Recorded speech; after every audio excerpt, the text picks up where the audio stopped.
Peuple Lasturvillois, Soran. Bebwedi, yume mwana beba boma kwa beba kabaya kabe. Mena be yanga melel nginge mekanya matsulu bucha butobo. Je suis au district de Ndangui. Derrière moi, vous le constatez et de par les images. Ce n'est pas un hasard si je suis ici. Je suis ici, comme je vous l'avais dit dans l'une de mes vidéos, que je devrais aller sur le terrain, constater de moi-même les dires de certains. Parce que, cru comprendre que certaines communautés, nos frères Kota, Sake, Ndambumo et autres, qui, entre griffes, se disent aujourd'hui marginalisés, sont, comment on appelle ça, écartés pratiquement de toute décision, du moins pour ce qui concerne l'évolution de notre contrée. Si je suis venu ici au district, c'est pour une simple et bonne raison. Je suis venu m'imprégner d'une situation. Regarder la démographie de tous les villages et venir au district où nous avons un commissariat, une brigade de gendarmerie autant pour moi, nous avons une sous-préfecture et une place de fête que régulièrement les gens appellent la tribune. Et derrière ça, je me pose la question, je m'interroge. Je me dis, qu'est-ce que nous revendiquons réellement? Parce que, loin de moi les intentions, parce que je sais que beaucoup aujourd'hui vont encore se dire Sire est en train de faire la part belle à une certaine communauté et Sire est en train de rejeter une autre communauté. Pour votre gouverne, je suis Kota. Je suis Ngongwe de par ma grand-mère. Yendrigi Paon, demandez la famille Linzombi, qui était la femme de Linzombi, que nous on appelait Ibeba. Elle est d'ici. Elle est de cette communauté. Demandez à Ngwaboko Germaine, qui est la petite fille de mes papas, qui je suis. Vous allez comprendre que je suis Kota.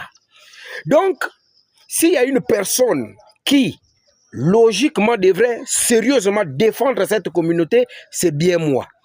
Mais comme moi, j'ai pour habitude de vous dire, moi, je ne fais pas dans les histoires où il faut satisfaire à gauche ou lorsque les choses sont bien faites, moi, je dis qu'elles sont mal faites. Non, je ne suis pas comme ça, loin de moi ces intentions.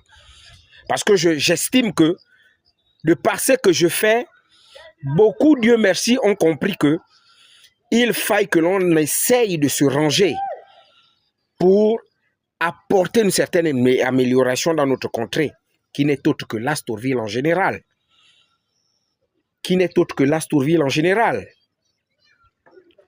Peuple Lasturvillois, peuple Kota. Lorsque je parle du peuple Kota, c'est que les Sake, les Samaï et autres, je les englobe parce que c'est un groupe. Je vous avais dit ici, il faudrait que nous revendiquions ce qui nous revient de droit. Certes. Mais qu'est-ce qui doit nous revenir de droit? C'est la question que l'on doit se poser aujourd'hui, mes frères. Parce que lorsque je regarde la manière dont les villages sont configurés, du moins dans cette zone, je vous assure, et avec la fuite des intelligences, sinon, l'exode rural qui est en train de gagner ces villages, je me dis, il y a un problème. Sachant que nous avions une grande société ici qui, pour des raisons, je ne sais trop lesquelles, ont décidé comme ça de délocaliser leurs employés en les envoyant en ville. D'où je pose la question à nos hommes politiques. Qu'est-ce que vous avez fait pour que ces sociétés-là, aujourd'hui, se disent, bon, au lieu que nous allions loger nos travailleurs au centre-ville, donc c'est-à-dire à la commune, à l'Astorville, qu'est-ce que nous devrons faire pour que ces personnes restent ici, dans notre canton, afin que nos villages puissent vivre? Déjà, rien qu'en regardant le district, je vous ai présenté tout à l'heure.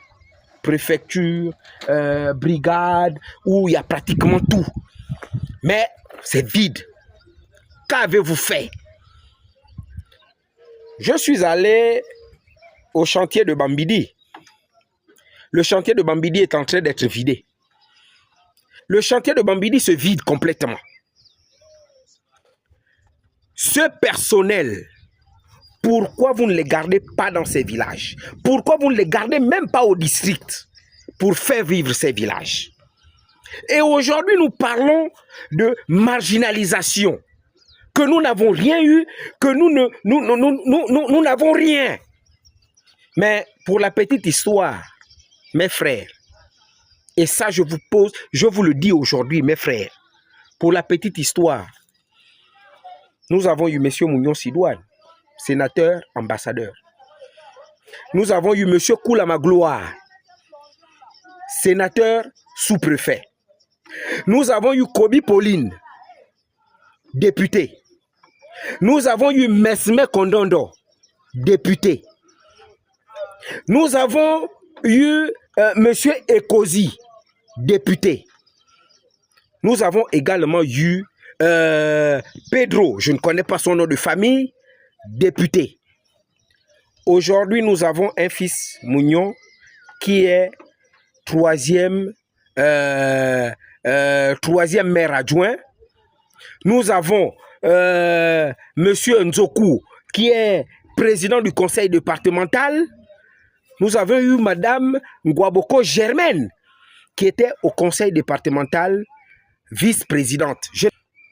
Tout ce monde est mieux. Nous avons aujourd'hui Tsono Huguette, qui est député et qui était même ministre.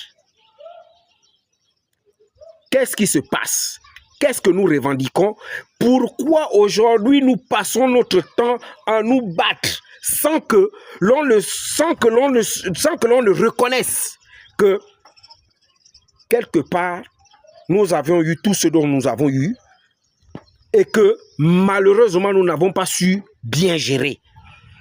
Pour preuve, vous allez partir de la gare.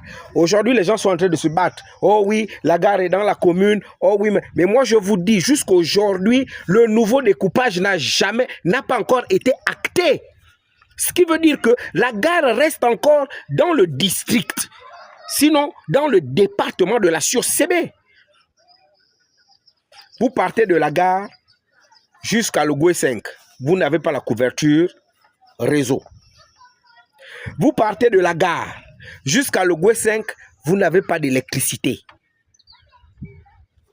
Vous, hommes politiques, qui malheureusement instiguez certaines personnes qui n'ont rien compris, qui n'ont pas encore compris qu'il faudrait que nous nous mettons ensemble pour que les choses se mettent en place.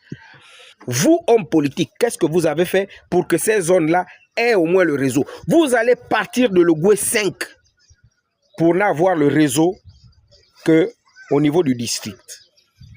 Est-ce que vous pensez que c'est normal? Vous, hommes politiques, qui promettez à ces gens monts et merveilles, parce que vous voulez avoir ce que vous voulez avoir, qu'est-ce que vous faites pour que les populations de ce district aujourd'hui se sentent à l'aise, bénéficient de tout ce dont ils ont besoin? Qu'est-ce que vous faites? Arrêtez de faire dans votre gloire. Arrêtez de tromper les populations. Chères populations, chers frères et sœurs, aujourd'hui nous avons besoin d'être un. Aujourd'hui nous avons besoin d'être soudés pour que nos contrées puissent se développer.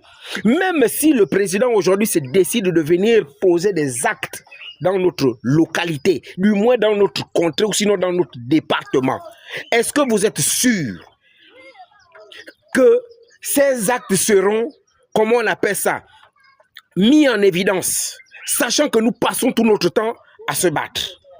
On a nommé tel, pourquoi lui, pourquoi pas moi? Pourquoi nous devrions continuer comme ça? Mon interpellation aujourd'hui, c'est de vous amener à comprendre que arrêtons de suivre ces hommes politiques. parce que ces hommes politiques nous promettent des choses et que par la suite, ils nous utilisent afin que eux, ils sèment le désordre et nous, on subit et eux, ils progressent. Ce qui veut dire, c'est que dans le désordre que nous sommes en train de faire, malheureusement, on ne nous voit pas, on ne nous regarde pas, il n'y a que eux. Parce que derrière, ils disent, ça là vraiment, monsieur le président, je ne sais pas ce qui se passe, je vais encore essayer d'aller régler. La personne vient vers vous, essaye de vous calmer, et tout, dès que vous vous calmez, c'est elle que l'on voit. Faisons très attention, peuple lastorvillois. Faisons très attention. C'est pour vous dire que je ne fais pas les vidéos que sur place. Je me balade, je regarde, je constate. L'exode rural est dû à quoi aujourd'hui dans nos villages? Parce que vous le vouliez ou pas, nos hommes politiques ne mettent pas en place des mécanismes qui font en sorte que nous nous asseyons dans nos villages. Les sociétés forestières qui viennent exploiter notre bois. Je vous ai pris un exemple simple.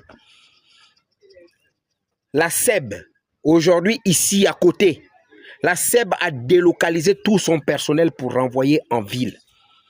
Pourquoi ces hommes politiques ne sont pas allés voir les agents de la SEB en disant non, prenez tout ce monde, ramenez-les dans les villages environnants afin de faire vivre ces villages? Pourquoi ne l'ont pas fait? Posez-vous la question. Posez-vous la question. Je ferai une deuxième vidéo, ça ce n'est que la première partie. Je ferai une deuxième vidéo pour vous démontrer que nos hommes politiques nous utilisent. Nos hommes politiques nous amènent à ne pas croire à la politique profonde du président de la République qui prône pour l'inclusivité. Yume, Moanabe, Baboma Kouabe, Bakaba Yakame. Menabe yaka nyama tulu, muchabu top. Allez, portez-vous bien.